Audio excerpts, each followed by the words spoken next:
অপমানিত হয়ে ফিরে এসেছি। তা আমাদের একথা খুলে বলুন যে সারা জীবন পাপ করলো আর মৃত্যুকালে নারায়ণের নাম করলো, ভগবানের নাম করলো, তাহলেই সে স্বর্গে কিভাবে যায়?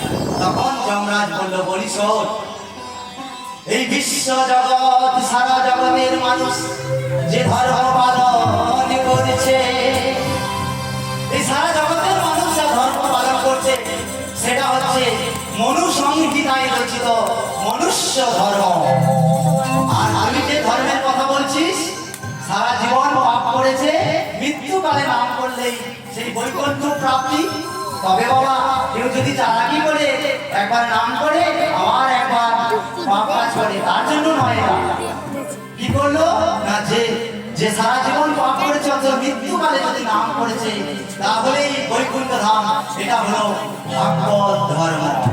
তাই আর এই ভাগবত ধর্ম কোনো সাধারণ মানুষ রচিত করে, সাধারণ মানুষ নয়।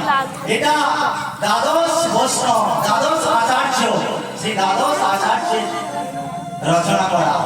তো যমরাজ বললেন, সেই দ্বাদশ বৈষ্ণবের, দ্বাদশ আচার্যের নাম আমি তোদের বলে দিচ্ছি, শুনে নে, তাহলেই তোদের জীবনে মঙ্গল হবে।